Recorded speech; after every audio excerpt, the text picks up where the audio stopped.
రప్ప రప్ప రప్ప ఇక మరి షేక్పేట షేక్ అవుతుందా ఎవరు చేస్తున్నారు షేకు కథ మతలు పరుచుకుంటున్నందుకు షేక్పేటలో అడుగు పెట్టిండు మీ నర్సయ్య తాత ఇక ఎరికే కదా మీకు ఫిషరీస్ చైర్మన్ మెట్టు సాయి కుమార్ మరి ఏం చెప్పబోతుండు ఏంది ఏం కథ మరి ఎవరు షేక్ చేస్తున్నారు షేక్పేటని జనాల ఆదరణ ఏం దొరుకుతుంది ఎట్ట ఉంది షేక్పేట అంత కళ తిరుగుతున్నాగా జనాలు ఏమంటారు షేక్పేట ప్రతి ఊరు ప్రతి వాడ ప్రతి గడప ప్రతి ఇల్లు ప్రతి ఆడబిడ్డ ప్రతి ఒక్కరు కాంగ్రెస్ కాంగ్రెస్ కాంగ్రెస్ అయితే ముందు నుంచి లైన్ లో ఉన్నాము మేము గత 10 ఏళ్ళు అక్రమంగా సంపాదించలే రెండేళ్ళు అంతా సక్రమమే ప్రజల కోసం పనిచేసినాం ఇంకా వచ్చే 10 ఏళ్ళు 10 ఏళ్ళు పనిచేస్తాము మరి మేము 10 ఏళ్ళు తిప్పలబడి ఆ ప్రగతిని ఉరుకులో పెట్టిస్తే కాంగ్రెస్ వాళ్ళు 2 ఏళ్ళ అంతా నేల పెట్టించారు ఈ బొబ్బలు పెడుతున్నాయి బీఆర్ఎస్ పోయారు నేను ఏమంటున్నా ప్రతి పనిని స్పష్టంగా చేస్తున్నాం ప్రజల కోసం చేస్తున్నాం ప్రజల క్షేమం కోసం చేస్తున్నాం నిరంతరం చేస్తున్నాం రేవంత్ రెడ్డి గారి కోసం తెలంగాణ ఏదైనా పనిచేస్తుందో ప్రతి ప్రధానికం రేవంత్ రెడ్డి కోసం పనిచేస్తుంది మరి రౌడీ కావాలా లేడీ కావాలా లేడీ కావాలా రౌడీ కావాలా అని గుసగుస అంతా పూకారాలు లేపుతున్నాయి మరి ఎట్లా చేస్తున్నారు నేను ఒక చిన్న ముచ్చట మాట్లాడతా ఇదే నవీన్ యాదవ్ బీఆర్ఎస్ పార్టీలో చేరి ఉంటే నవీన్ యాదవ్ రౌడీ కాకపోతుండే నవీన్ యాదవ్ ఆక్రోడ్ కాకపోతుండే నవీన్ యాదవ్ రౌడీ షీటర్ కాకపోతుండే నవీన్ యాదవ్ నేను రౌడీ షీటర్ కాకపోతుండే ఎందుకు ముచ్చట్లు ఎందుకు మురిపాలు మాట్లాడతారే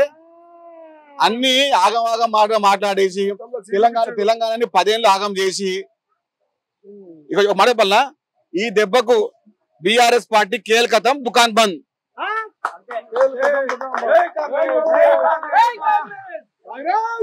ఏంది ఈ పిల్లగా ఇట మాట్లాడతాడు గేదె ఉండగా దూడ ఉండగా గుంతకు వచ్చిన గురకమాతం రోగం అన్నట్టు ఊరకు అక్కడ కౌశిక్ పోయినాయా అక్కడ సుధీర్ పోయినా లెంకలు కొడుతున్నాయట సాకలు కుదుకుంటున్నాయట నువ్వు మొత్తమే కాడెత్తేసి అయిపోయింది పని అంటున్నావు బీఆర్ఎస్ ది 2023 ఒక లెక్క 2024 పార్లమెంటు 0 లెక్క ఈసారి బొందబెట్టే లెక్క బీఆర్ఎస్ పార్టీని మొత్తానికి 10 లోతుల్లో గోతుల్లోకి బీఆర్ఎస్ పార్టీని తెలంగాణ ప్రజానికం బొందబెట్టడానికే ఈ జూబ్లీస్ ఎన్నికల్ని ఒక ఆయుధంగా తీసుకుంటా ఉంది బీఆర్ఎస్ పార్టీ టిఆర్ఎస్ నుంచి బీఆర్ఎస్ అయింది అంటే తెలంగాణ పదాన్ని తెలంగాణ వాదాన్ని తెలంగాణ నానుడిని తెలంగాణ సంస్కృతిని తెలంగాణ సంబరాలని అన్ని ఖతం చేసి అటు బీహార్ పోటీ చేయకుండా ఇటు మహారాష్ట్ర పోటీ చేయకుండా అటు ఆంధ్రలో పోటీ చేయకుండా ఇటు గల్లీ మేము బీఆర్ఎస్ అంటే ఎవరు నమ్మేది తెలంగాణ పదాన్ని తెలంగాణ వాదాన్ని తెలంగాణ కుటుంబాలని తెలంగాణ ప్రజా సంఘాలని తెలంగాణ కోసం పాటుపడిన తెలంగాణ కోసం ఉద్యమం చేసిన పాలించండి అమరవీరుల కుటుంబాలని మోసం చేసి అవమానపరిచి ఇబ్బంది పెట్టి ఇప్పుడు వచ్చి కళ్ళబొల్లి మాట్లాడి తెలంగాణ వ్యతిరేకులందరినీ పక్కన పెట్టుకొని తొలగొడుతున్న కేటీఆర్ గాని వాళ్ళ బృందం గాని తెలంగాణ ప్రజానికం బొందబెట్టే సమయం నవంబర్ 14 ఇది రాసి పెట్టుకోండి ఈసారి బాజాప్తా చెప్తున్నాము బీఆర్ఎస్ పార్టీని 10 అడుగుల లోతుల్లో గోతుల్లో బాధపెట్టడానికే జూబ్లీస్ ఎన్నికలే నాంది ఇక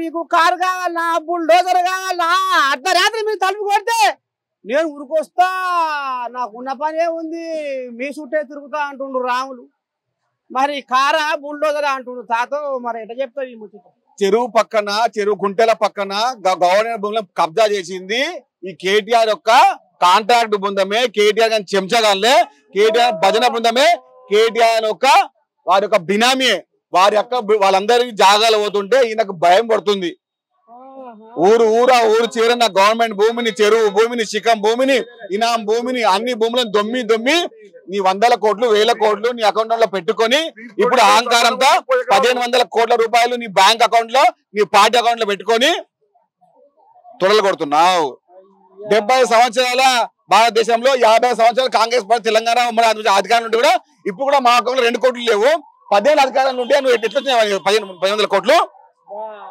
చెప్పు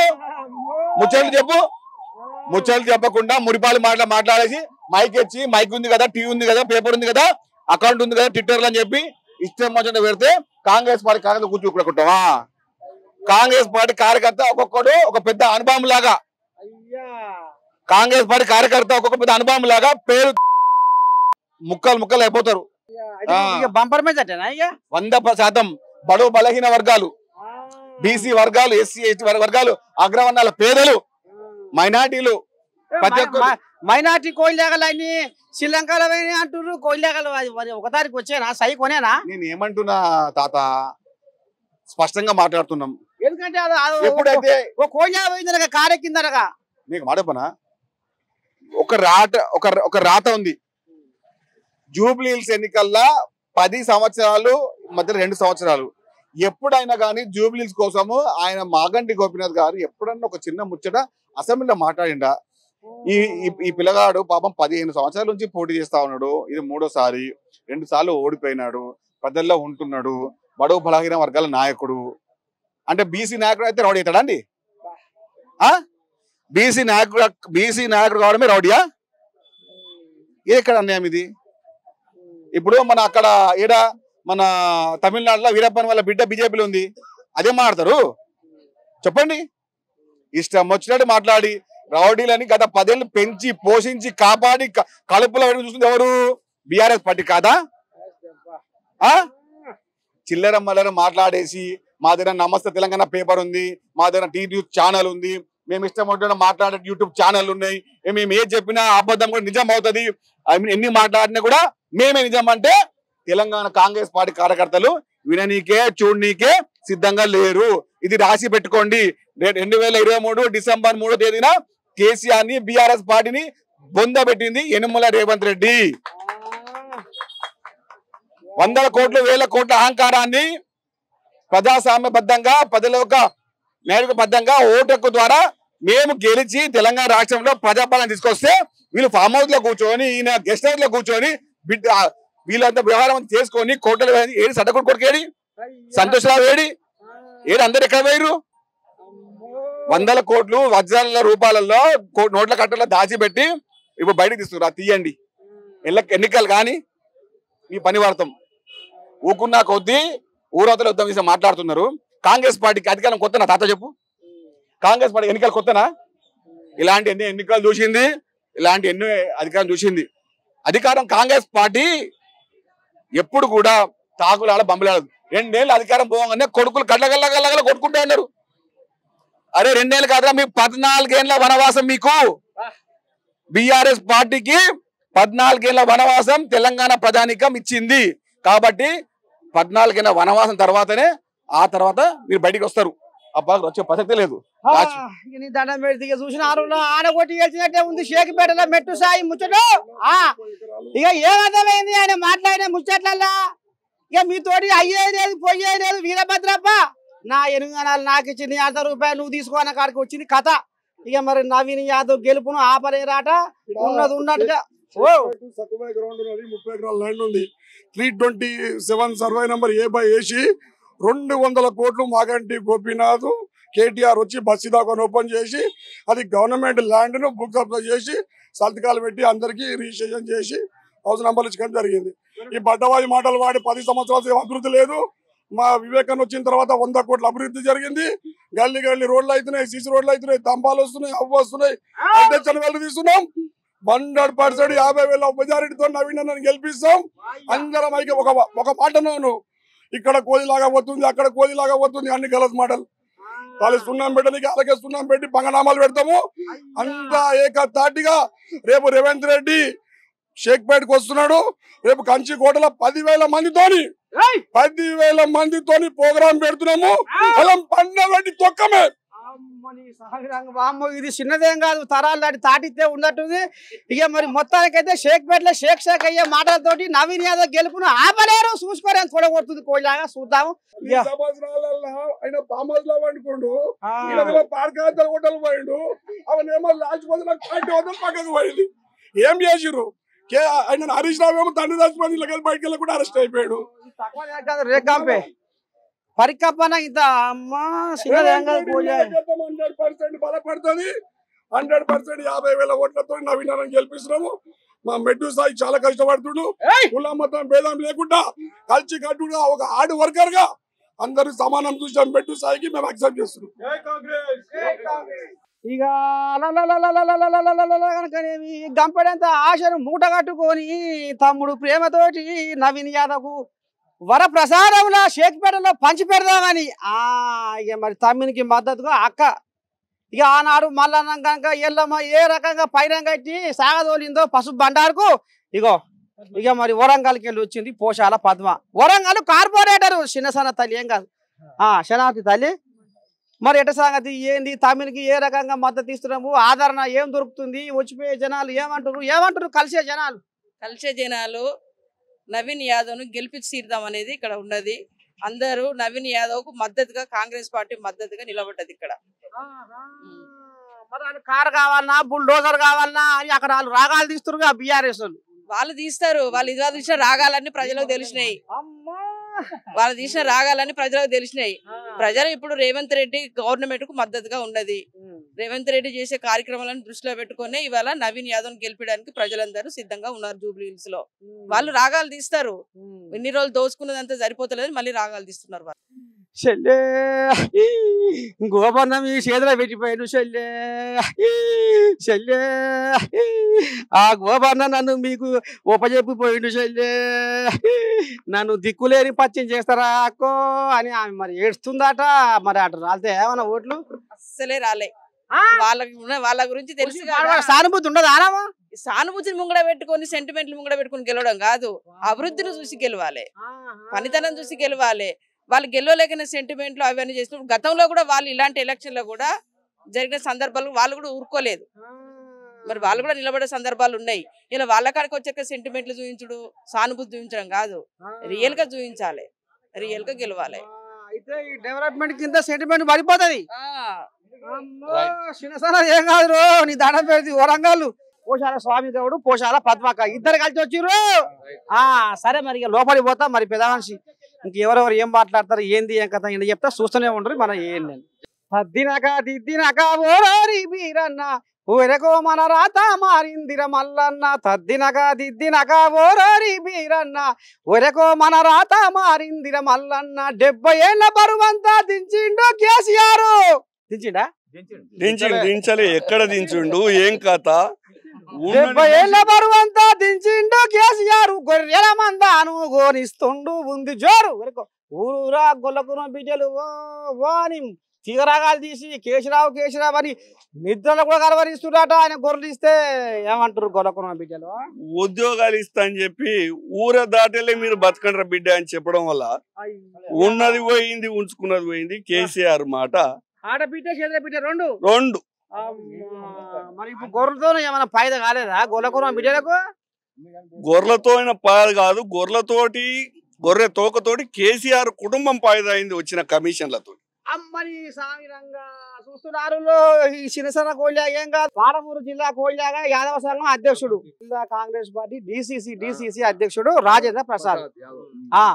మరి ఇంకెట్ట సంగతి ఏంది ఏం కథ? షేక్పేటకు వచ్చిండు. మరి నవీన్ యాదవ్ ప్రచారం ఏ రకంగా ముంగడిపోతుంది, జనాలు ఏమంటారు, ఎట్ట సంగతి? మరి కోళ్ళగా ఏమైనా బయట పడేనా ఉత్తదేనా ఏం చెప్తారు? ప్రజల యొక్క ఆశీర్వాదం చాలా గొప్పగా ఉండబోతా ఉంది. మేము ఎక్కడ అడిగినా మాగంటి బాబు గారు 15 సంవత్సరాలు పాలన చేసిన ఏ ఒక్కరోజు షేక్పేట ప్రాంతంలో కాలు పెట్టలేదనేటువంటిది జనాలు చెప్తా ఉన్నారు. కేవలం ఓట్లు వేయించుకున్నప్పుడు తప్పితే ఓట్ల తర్వాత మళ్ళా ఓట్లు వచ్చినాడే ఆయన ముఖం తప్ప. కేవలం బీఆర్ఎస్ నాయకులు సానుభూతితోటి ఏదో బయట వేసుకుంటామని మాగంటి బాబు గారి సతీమణి పేరుతో పోటీ నిలిచినారు. ఇది కరెక్ట్ కాదు. ప్రజలను ఆదుకున్నటువంటి వారు ఏ రూపంలో వచ్చినా వారిని ఇంటికి పంపేది మాత్రం ఖాయం అని చెప్తా ఉన్నారు షేక్పేట ప్రజలు. మరి కారా బుల్డోజరా మీరు కాంగ్రెస్ ఓటేస్తే వస్తూనే ఉంటది బుల్డోజర్ అని అంటున్నారు. మరి రాములు ఏం చెప్తావు? రాములు ఖచ్చితంగా అభివృద్ధి 3 సంవత్సరాలు ఇంకా సమయం ఉంది రేవంత్ రెడ్డి గారి నాయకత్వంలో పాలన అందించేందుకు.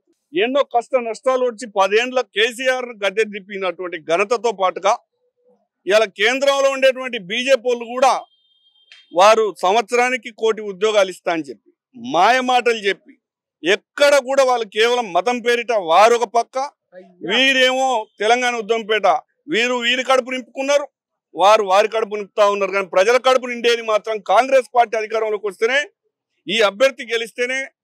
ఇక్కడ చాలా మంది చెప్తా ఉన్నారు షేక్పేటలో గతంలో కాంగ్రెస్ ప్రభుత్వం అధికారంలో ఉన్నప్పుడు ఇచ్చినటువంటి గృహాలే తప్ప మళ్ళీ ఎలాంటి గృహాలు కానీ బీద సాధన అందుకున్నది లేదు. ఒక రేషన్ కార్డు ఇచ్చింది లేదు, ఒక ఆలన పాలన చూసింది లేదు. కనీసం ఆరోగ్యశ్రీకి సంబంధించినటువంటి దాంట్లో కనీసం ఆపదలో పడితే కూడా ఆదుకున్నటువంటి లేదు. ఆ యొక్క బీఆర్ఎస్ కానీ ఆ ఉద్యోగాలు ఇస్తామని మోసం చేసిన బీజేపీ కానీ మతాలు నింపుతా ఉంది అని చెప్తా ఉన్నారు. మరి వాళ్ళు ఏమో సెంటిమెంట్ అంటారు, మీరేమో డెవలప్మెంట్ అంటారు. మరి ఇప్పుడు వెళ్ళే కదా ఇది పడుతుందా అదా? ఖచ్చితంగా ప్రజలు ఆశించేది అభివృద్ధి. అభివృద్ధి ఆశించి మాత్రమే పట్టం కట్టబోతా ఉన్నారు. ఇది ఖచ్చితంగా రేవంత్ రెడ్డి గారి నాయకత్వంలో రేపు యావత్ తెలంగాణ స్థానిక సంస్థలకు సూచిక కాబోతా ఉంది. భారతదేశంలోనే అతి పెద్ద నియోజకవర్గం 4 లక్షల ఓట్లతో ఇంత పెద్ద నియోజకవర్గాన్ని ఇక్కడ ఒక మినీ భారత్ మాదిరి 4 లక్షల ఓట్ల కాన్స్టిట్యున్సీ ఎక్కడైనా 1,75,000 ఓట్లతో నియోజకవర్గం ఉంటుంది. కానీ ఇక్కడ మాత్రం ఈ జూబ్లీహిల్స్ నియోజకవర్గంలో దేశాన్ని పాలించేటటువంటి శక్తి యుక్తులు ఉండేటువంటి అర్హత ఉండేటువంటి ఉద్దండులు ఉండేటువంటి ప్రాంతం ఈ జూబ్లీహిల్స్ ప్రాంతం. దాంట్లో భాగమైన ఈ షేక్పేట బడుగు బలైన వర్గాలు కష్టాన్ని నమ్ముకొని పనిచేసేటటువంటి ప్రజలు ఇక్కడ నివసిస్తూ ఉన్నారు. కానీ వారికి మాత్రం ఎలాంటి సహాయ సహకారాలు గత బీఆర్ఎస్ పాలన అందించలేదు, కేంద్రంలో ఉండే బీజేపీ పాలన అందించలేదు అని ఘంటాపరంగా చెప్తా ఉన్నారు ప్రజలు. ఇది మొత్తానికి మరి ఇప్పుడు నవీన్ యాదవ్ గెలుపు అంటే మరి ఇక వ్యాపారి మెజార్టీతో గెలుస్తున్నారు కోల్యాగా. ఖచ్చితంగా నవీన్ గారు 1,00,000 మెజార్టీతో గెలవబోతా ఉన్నారు.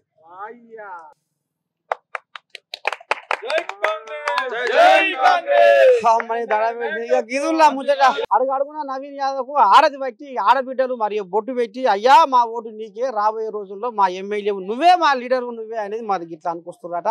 ఆడమూరు, వరంగల్, అక్కడ ఇక్కడ అన్ని జిల్లాలకు వెళ్ళి వచ్చి ఈ రకంగా మరి ప్రచారం కూడా చేస్తున్నారు నవీన్ యాదవ్ కు. ఇక చూద్దాం, మరి లోపలికి కూడా పోదాం. ఇంకా కథ మాత్రం ఏముందో మీకు ఇలా చెప్తాం, మీరు చూస్తూనే ఉండరు మన నేను. ఇక Shaikpet division contester corporator Satyanarayana car దిగి షేకుటి దొరకటనట. ఎందుకు ఏం కదా మరి అడుగుదాము, చెప్పే ఏం సంగతే. మరి కారు ఎందుకు దిగవలసి వచ్చింది, చేతి గూటికి ఎందుకు చేరవలసి వచ్చింది, మరి ఇప్పుడు ఎట్టట నడుస్తుంది జూబ్లీహిల్స్ ఉప ఎన్నికలో ప్రచారం ఏ రకంగా మోతమవుతుంది, ఏమంటారు జనాలు, నవీన్ యాదవ్కి ఏమైనా దొరుకుతుందా ఆదరణ?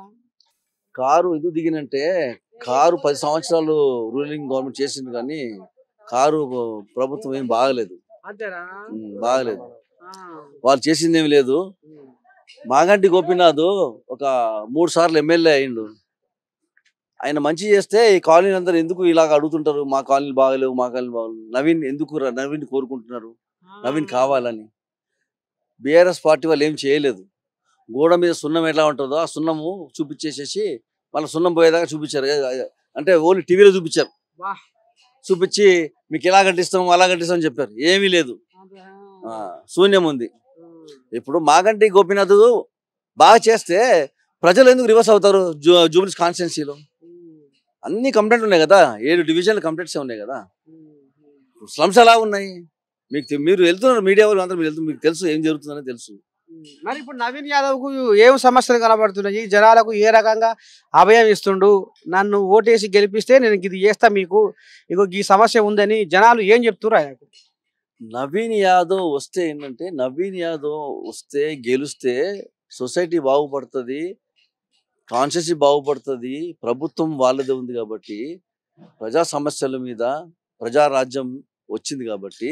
ఇంకోటి ప్రజలకి దగ్గరయ్యి ఇన్ని రోజులు అతను తన వంతు సొంతగా హెల్ప్ చేసిండు ప్రజలకి. ఇప్పుడు పొలిటికల్గా వచ్చి గెలిచి ఇంకా ఎక్కువ చేస్తాడు. కానీ ఆయన ఆల్రెడీగా 30 సంవత్సరాల నుంచి వాళ్ళ నాన్న అందరూ బాగా హెల్ప్ చేస్తూ ఉన్నారు. ప్రజలు కోరుకున్నారు నవీన్ యాదవ్ అయితేనే దీనికి కరెక్ట్ అని చెప్పేసి జూబ్లీహిల్స్ కాన్స్టిట్యూన్సీలో కోరుకున్నారు. ఈ బీఆర్ఎస్ వాళ్ళు ఏంది నోరు తెరిస్తే నవీన్ యాదవ్ కుటుంబము రౌడీ కుటుంబము, మీకు రౌడీ కావాలన్నా లేడీ కావాలన్నా పాప ఆమె ఏడుస్తుంది భర్త లేనోడు అని సానుభూతి వస్తట్టుగా వాళ్ళు మాటలు చెప్పుకొస్తా ఊరు. మరి మీరే కదా మొన్న పార్టీలో రౌడీలను జాయిన్ చేసుకుంది, సల్మాన్ ఖాన్ అని ఒక రౌడీని జాయిన్ చేసుకుంది. మీరు రౌడీలు వాళ్ళు, మీరు రౌడీలా వాళ్ళు రౌడీలా? మీరు అనవసరంగా మీరు రౌడీలు జాయిన్ చేసుకొని వేరే బురదని చల్లుతున్నారు. రౌడీలని చెప్పాలంటే అక్కడ కాన్స్టిట్యూన్సీ చెప్పాలి, జూబ్లీహిల్స్ ప్రజలు చెప్పాలి రౌడీ అని. మీరు చెప్తే ఎట్లాగా ఎవరు నంబరు? మనకు కానరాదు అన్నట్టు అసలోడెవడు, నిజమోడెవడు, గట్టివాడెవడు, ఉత్తోడెవడు, రౌడెవడు, మంచోడెవడు అని జనాలు చెప్తారంటావు. చెప్తారు. ఎందుకంటే ఊరికే సోషల్ మీడియాని పెట్టుకొని వాళ్ళ డబ్బులు ఇచ్చి వాళ్ళ నవీన్ మీద బురద చల్లడము అది కరెక్ట్ కాదు. 14 నవంబర్ 14 తారీఖున నవీన్ గెలుస్తాడు. గెలిచిన తర్వాత ఆ రౌడియా ఏందని చూపిస్తాడు. గవర్నమెంట్కి 3 సంవత్సరాలు ఉంది. తర్వాత ఈ నవీన్ అనేది ఏది మీకు తెలుస్తుంది. బీఆర్ఎస్ పార్టీకి చిత్తుగా ఓడగొడతాడు నవీన్, పక్కా ఓడగొడతాడు. ఇది డెఫినెట్ గా చెప్తున్నాను నేను. రాబోయే రోజుల్లో ఇక మరి నవీన్ యాదవ్ అంటవా? నవీన్ యాదవ్ సీట్ పక్కా, జూబ్లీ సీట్ పక్కా. ఇది నవీన్ యాదవ్ 4 సార్లు ఇక్కడే ఉంటాడు. గిది కథ. ఇక మరి Shaikpet division contested corporator Satyanarayana ఈ రకంగా మన నేను ఆంబాయ వెళ్ళబోసుకుంటున్నాడు. అసలైన రౌడీలు కారు గుడ్డినే ఉన్నారట. ఎందుకంటే ఇప్పుడు ఆయనే అంటున్నాడు, సల్మాన్ ఖాన్ అనేట ఆయన గతంలో ఏం పని చేసిండు, ఇట సంగతి అనేది జనాలకి. నవీన్ యాదవ్ ఏ రకంగా సేవలు చేస్తుండు, ఎట సంగతి అనేది జనాలకి అనేది అనుకొస్తుండు. ఇంకోటి నవీన్ యాదవ్ ఒక బీసీ బిడ్డ. ప్రజలు కోరుకుంటున్నారు అందరూ బీసీ బిడ్డ కావాలని. కానీ ఆ బీసీ బిడ్డ వస్తుంటే వీళ్ళు దొరలు భయపడుతున్నారు. ఎక్కడ స్టడీ అయిపోతాడు, స్టాండ్ ఉండిపోతాడు జూబ్లీస్ లో. కానీ ఉంటాడు, మిమ్మల్ని అందరు ఇంటికి పంపిస్తాడు, పక్కా పంపిస్తాడు. గెలిచిన తర్వాత చూడు వీళ్ళ తాట తీస్తాడు. మెజార్టీ 50 వస్తుంది గ్యారంటీగా, పక్కా వస్తుందండి. వీళ్ళ గెలిచిన తర్వాత వీళ్ళ తాట తీస్తాడు. అప్పుడు మీరు చూస్తారు, మీరు చూస్తారు. మీరు కూడా అప్పుడు వచ్చి మళ్ళీ నాకు ఇంటర్వ్యూ తీసుకోండి. ఇది ఇక మరి భారీ మెజార్టీ తోటి 60,000 మెజార్టీ తోటి నవీన్ యాదవ్ గెలవబోతుండు అనేది మరి ఇక సత్యనారాయణ చెప్పుకొస్తున్న ముచ్చట. ఇక మరి మీరు చూస్తూనే ఉంటుంది. నేను కెమెరామెన్ మోహన్తో మీ నర్సయ్య తాత, షేక్పేట గడ్డ.